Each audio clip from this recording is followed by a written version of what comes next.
everybody's ready, we'll go ahead and get started. Everybody ready to go? All right. My name is Tim Butler. This is Mayor John Royalty. I'll let you all introduce yourselves here in just a second. This is an administrative hearing under KRS 115-520.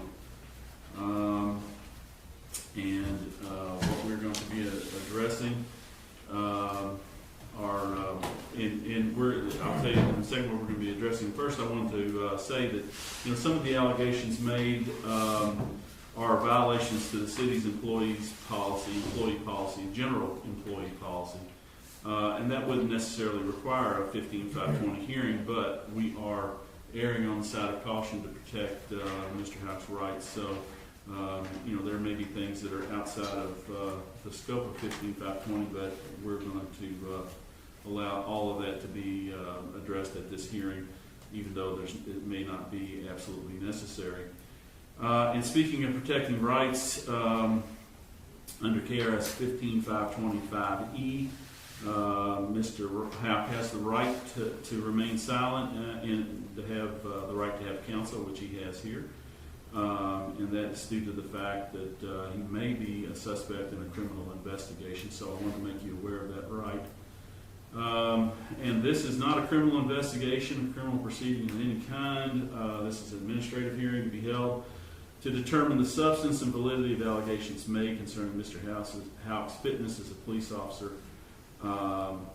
And so, just to be clear, I know that there's been a lot of confusion, particularly with the public, that this somehow has something to do with criminal investigation. Although it may be related to that, it's not directly related as far as we are concerned. In terms of process, we're going to allow Ms. Jacobs to go first and present any evidence and testimony that she'd like. We've not really, I don't think that it's really a necessity to have opening statements, although there will be closing statements. It will allow you all to summarize your positions at the end. So we'll let Ms. Jenkins go first. Mr. Roberts will go second. Obviously, we're going to swear anybody who's going to give testimony. You're allowed to ask questions and cross-examine those witnesses. We reserve the right, as hearing officer, I reserve the right, and the mayor, as the appointing authority, we reserve the right to ask questions. So, to make sure that we clarify and get the information that we think we need. It is our intention right now that at the end of this process, we'll close the hearing, and we think that what we're going to do is we're going to deliberate for a while. What we would like to do is we would like to have a decision made by tomorrow, and hopefully have whatever findings that we have done by tomorrow also. And so before you leave today, if you all can, let me know how you want to be notified, whether it be email or fax or phone call or however you want to be notified. We'll try to get those to you as quickly as we possibly can when they are ready to be dispersed. They will be dispersed to you all first prior to any general dispersal. Anybody have any questions about how things are going to proceed or suggestions? By the way, we're open here to suggestions or anything. No, just while I'm thinking about an email from you tomorrow. Yeah, email's fine. Okay, great. We can do that. I have your all's email addresses, so the ones that I have that I've been corresponding back and forth is good. Okay, Yes, sir. good. All right, with that, Ms. Jacobs, if you would introduce yourself and you can start. I'm Patsy Jacobs. I've been retained by the city through the Kentucky League of Cities to present the case on behalf of the city. And I just want to reiterate that it's not our intention to try in any manner, way, shape, or form any of the criminal matter. So although there are some extensive videotapes, I will be skipping around in some portions of that just to expedite it and to not get into other matters as best as possible. Okay? And I'm going to call Detective John Snow first. Okay. I can go.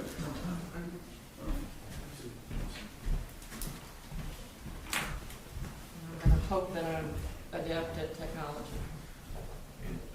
Tim, I think we have covered, just for the record, Irwin Roberts here on behalf of Nicholas Houck, he is present. Yes, oh, thank you. This is going to be your chair. Okay.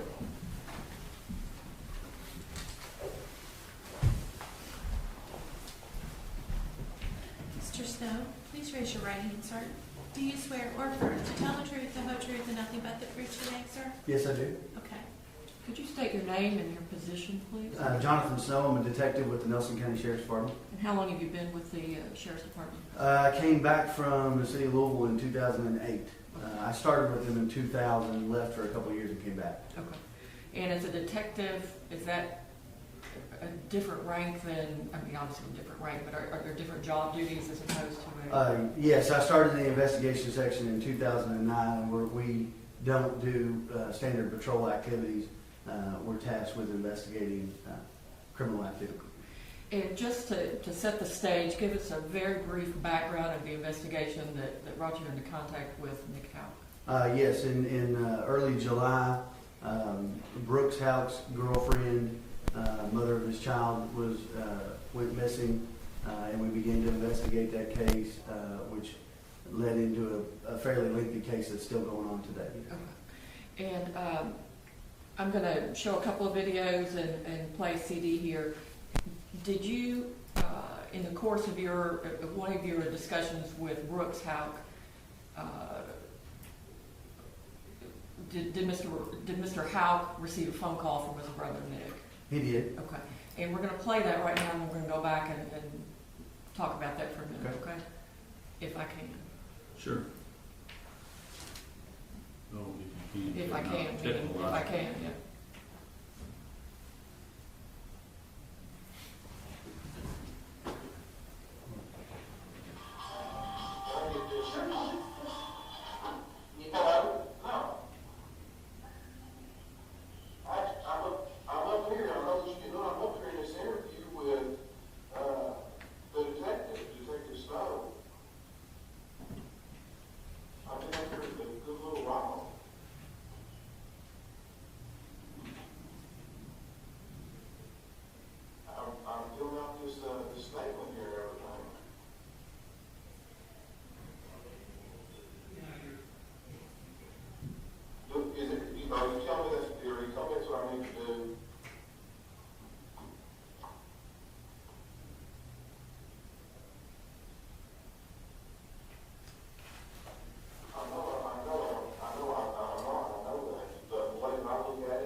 So do I.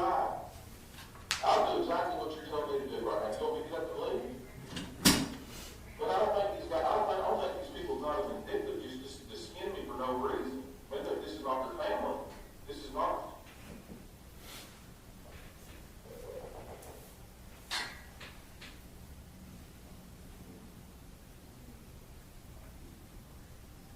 All right, thank you. Thanks, y'all, for buzzing, thanks. Nick, my brother. He just, no, I know, I'm not, he just said, just to keep sitting up there, he said, give us that to do an interview, whatever I gotta do it. But he said, no, just let them just beat you to death over this right here, just ask what you gotta ask. Are you trying to get to stop? And you tell me, you see what I mean, he knows. Okay. Detective Snow, is that you there sitting in the interview? Yes. Okay.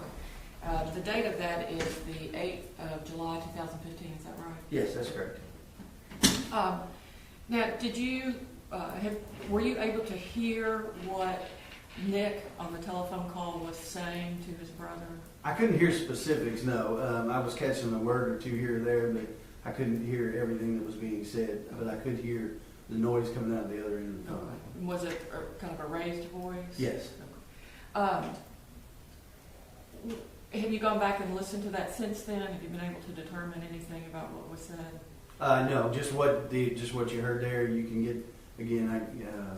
What you hear Brooks responding to him was about the only thing that I could piece together. And what did Brooks say there at the end?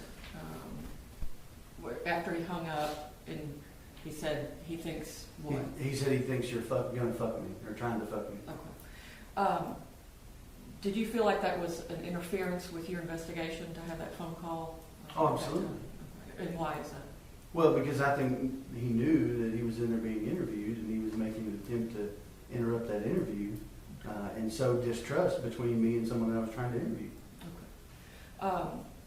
And did Brooks leave then, or did he? No, he stayed a short while longer. Okay. Looks like just from my view of it, you were pretty much done at that time anyway, right? Yeah, we were wrapping up the interview. That's Okay. fair. Do you know Nick Houck to be a police officer with the city? Yes, that's correct. Have you ever had a fellow law enforcement officer attempt to interfere with an investigation? No, Do you think that's appropriate conduct in any way? I don't think it's at all appropriate. I'm going to switch videos now. If you wouldn't mind doing that. Sure. This is actually just the audio. Mhm. Let's take that one out. Ms. Jacobs, on the first video, we're gonna make that exhibit one, or? Yes. Thank you.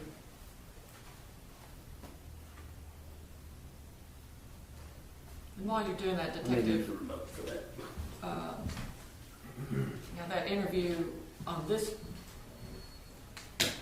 video with Brooks Houck was approximately 2 hours long, so we just played the last part of that involved Nick, correct? That particular disc was almost 2 hours long. I think the entire interview went, I don't know, roughly just over 3 hours, I think. I'm going to mark this as a 1, okay? Okay. And that was AM or PM? That was PM. PM. Yes. Okay. You can key that out and we'll just listen to this now. Hopefully.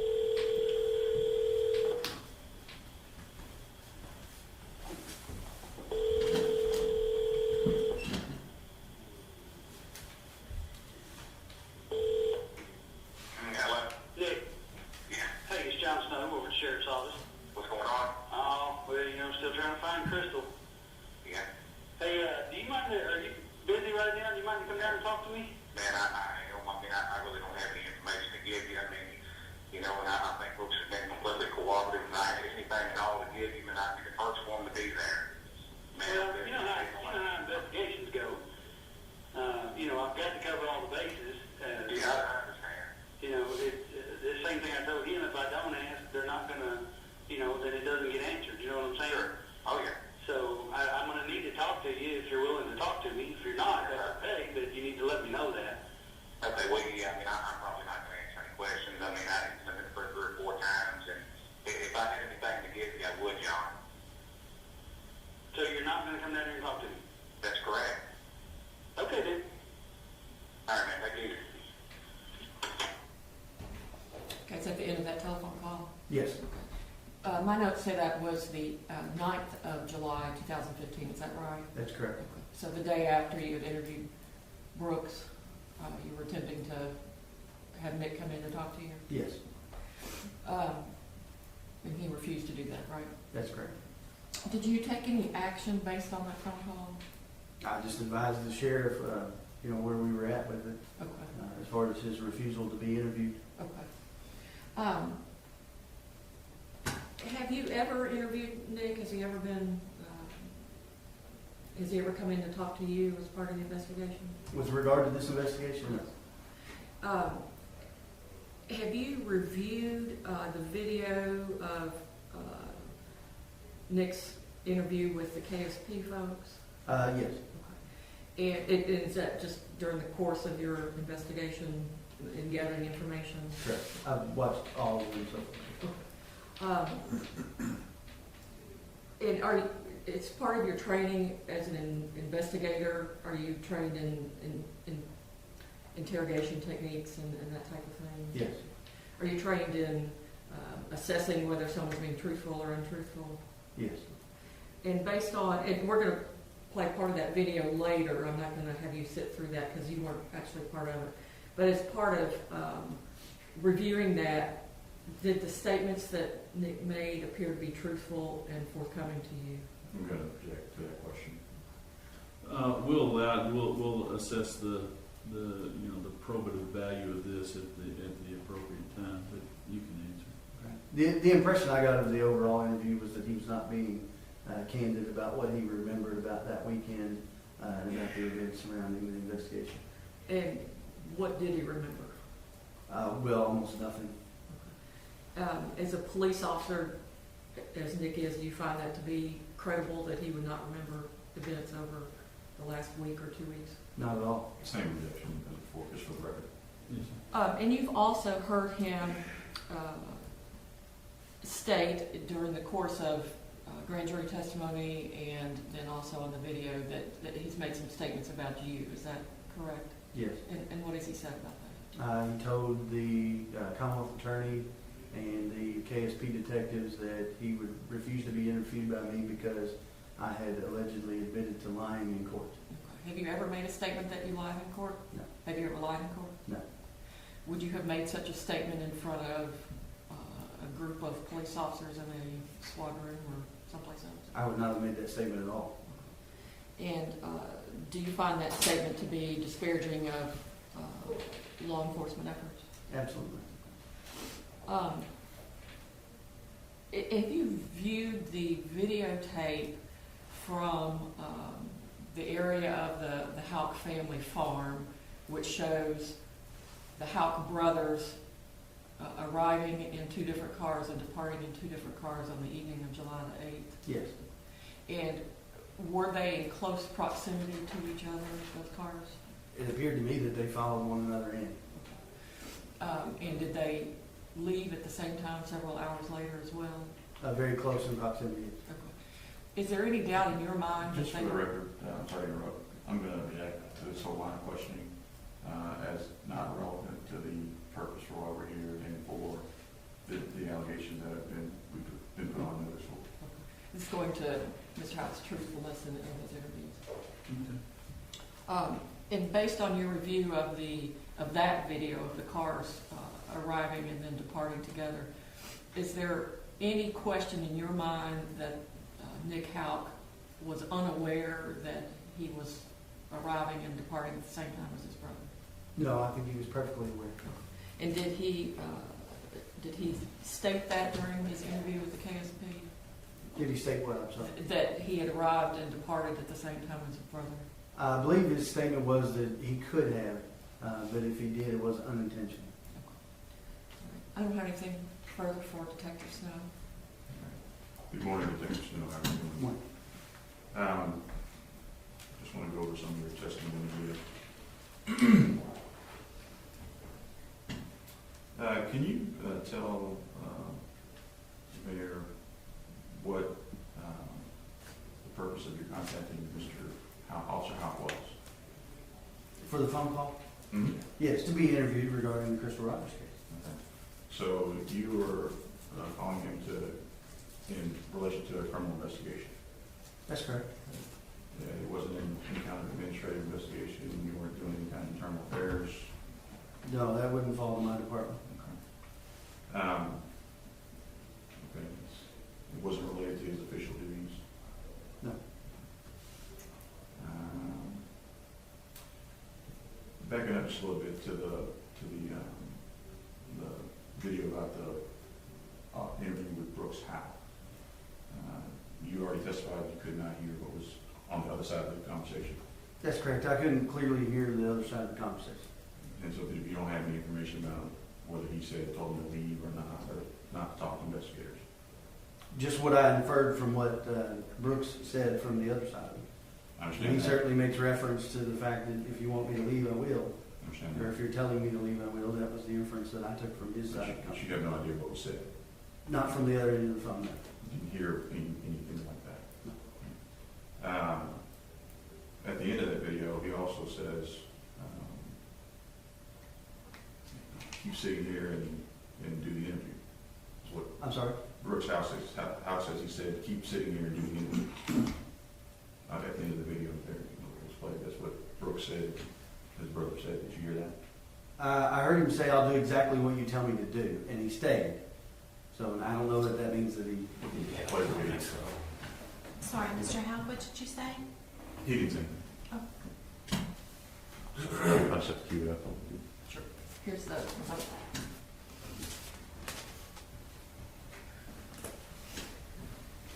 All right, I didn't familiarize myself with things. I can assist you if you need.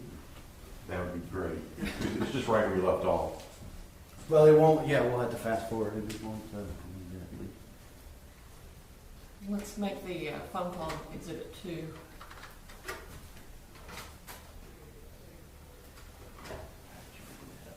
With the button. I don't know where the button is on that one. These here, we'll fast forward them times 3. You'll want to do that till you get. This one will skip you to chapter, so it'll get you close. Okay. It's very close to the end.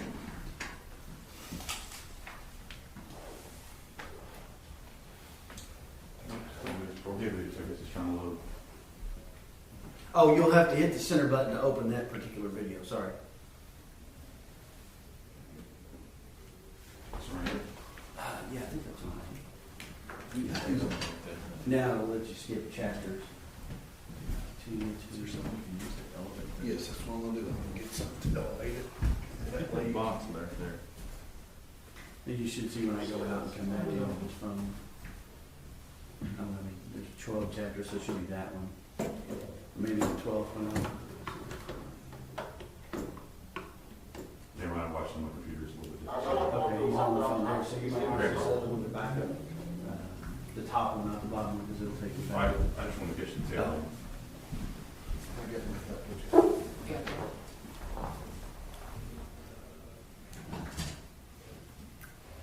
My brother. He just, no, I know it, I'm not, he just said, just to keep sitting up here, he said, give us that and do an interview, whatever I gotta do it. That is what he says, yes. I thought you were talking about the end of the phone call itself, sorry. No. And that's what he said. Keep sitting up here doing the interview, do whatever you want to do. So he told him to keep interviewing. That is what Brooks says, yes. So let them just beat you to death over this right here, just ask what you gotta ask, and let, and you tell me, you see what I mean, he knows more about this than I do, you see it? Okay, so, I mean, at least from that video, it appears that Brooks said, keep doing it. That is what Brooks says, yes. And that's what Mr. Houck did. That is, yeah, he did say yes. He stayed, completed the interview, Yes. answered more questions. Probably yes. But you were almost done, like you Right. said. And so, if you were pretty much done and you stayed and completed the interview, how did that interfere with what you were doing? Well, if you've ever interviewed somebody and you've been interrupted, which obviously you have, since you in court, and you've been interrupted by objections, interrupting the flow of an interview breaks the concentration of the person that's doing the interview. So it broke the concentration.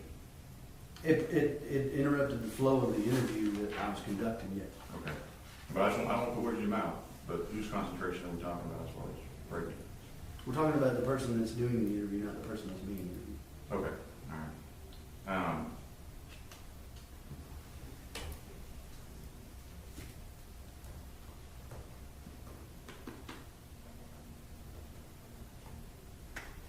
Just a minute.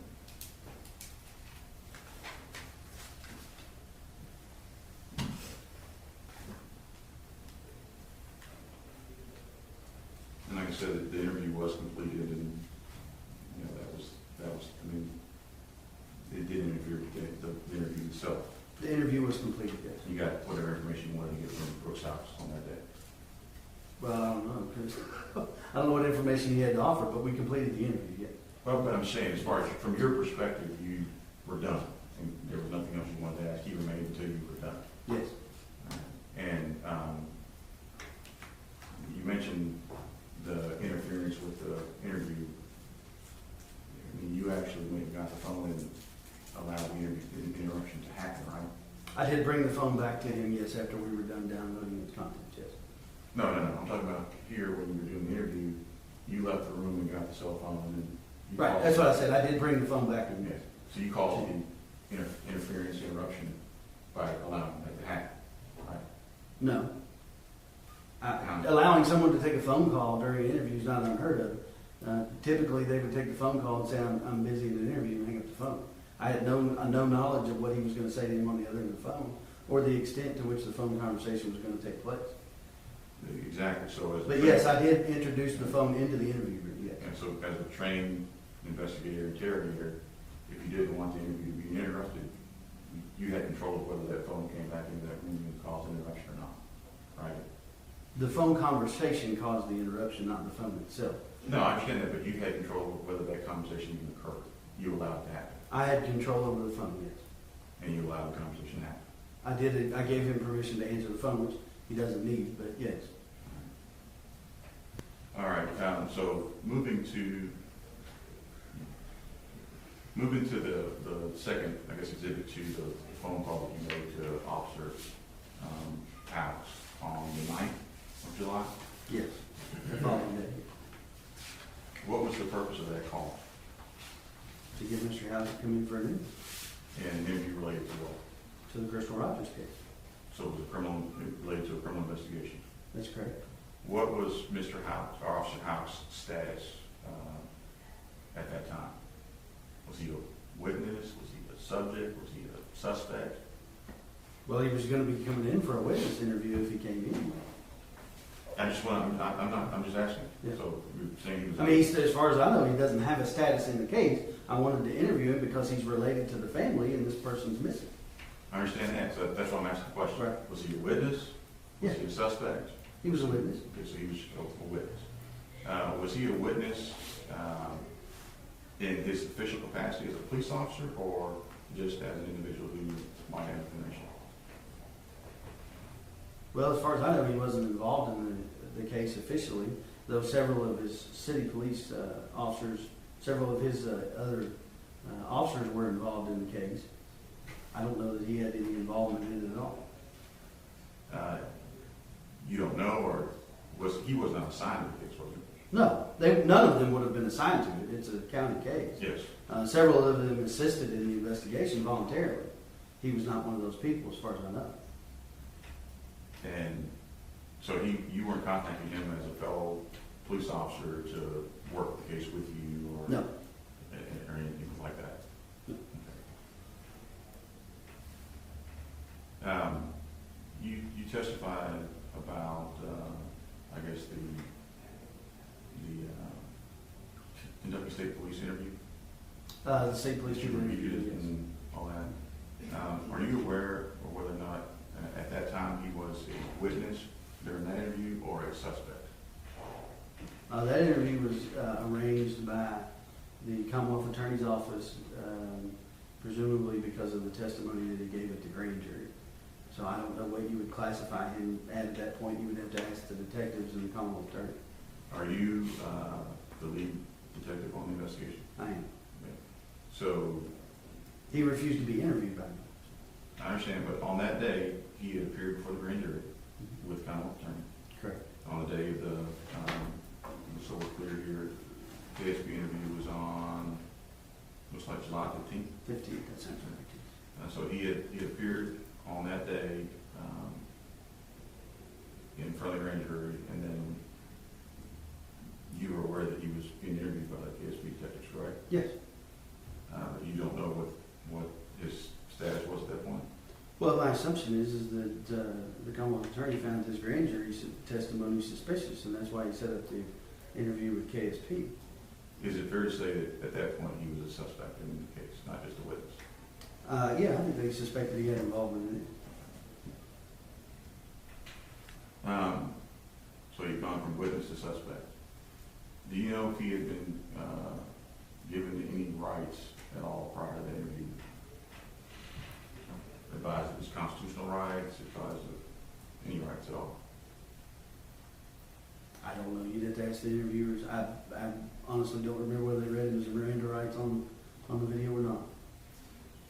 We have the video here, and I don't play it at some point, Ms. Jacobs? or- Yeah, but I'm object to whether that's relevant or not, to whether he had. We Miranda don't, rights. I would agree to the point that I don't think that he necessarily needs to be Mirandized in terms of this proceeding, the evidence that we would need for this proceeding.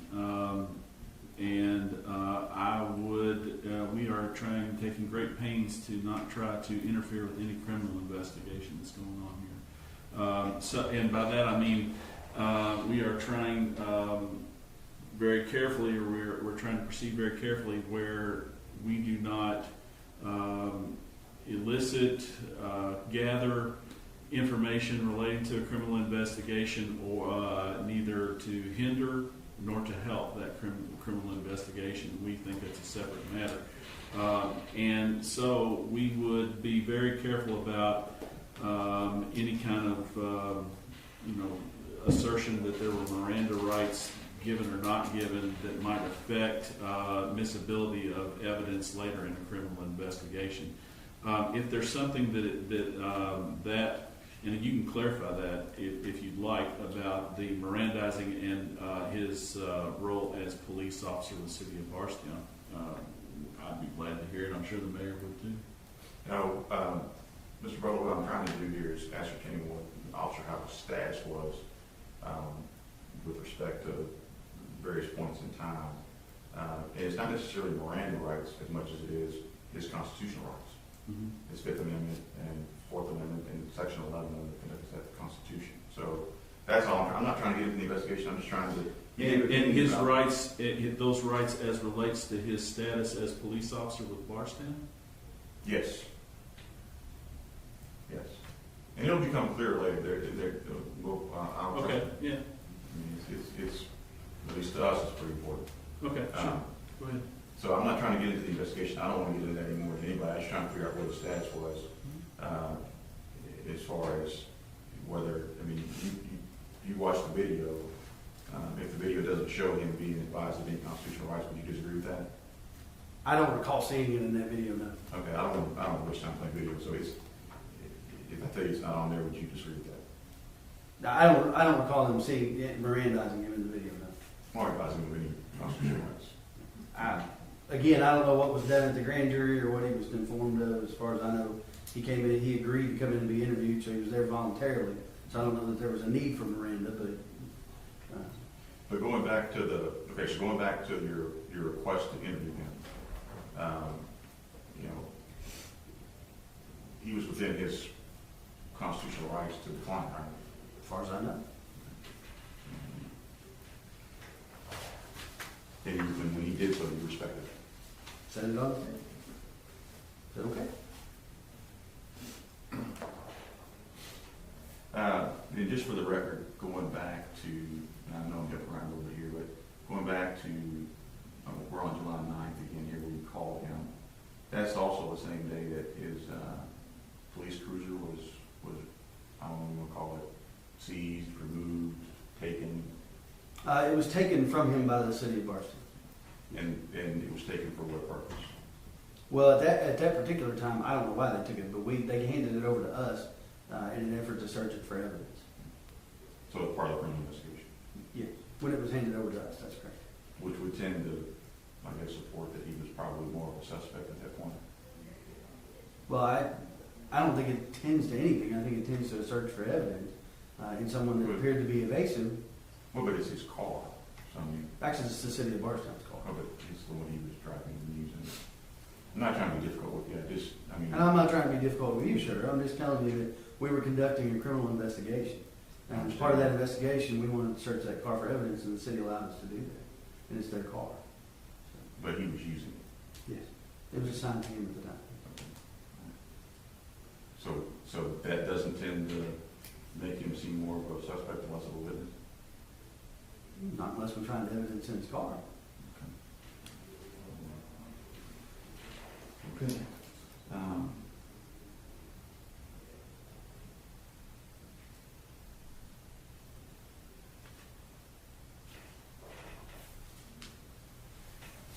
Just making sure I cover everything as far as his testimony.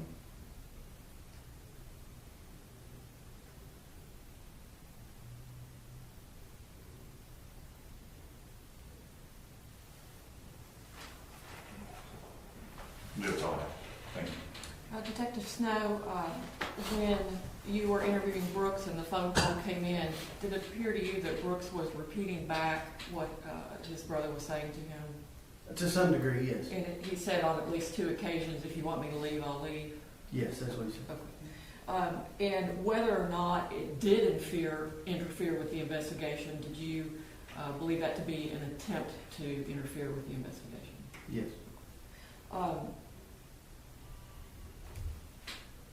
That's all I have. We do need to introduce number 2 for the, and if you will have Chief McCubbin come in, please. You can tell Chief come in? Yes, yeah.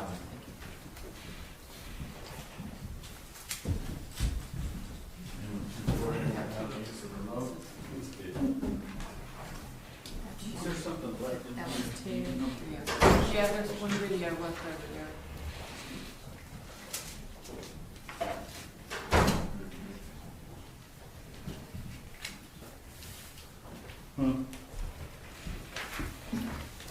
There's an eject button on there.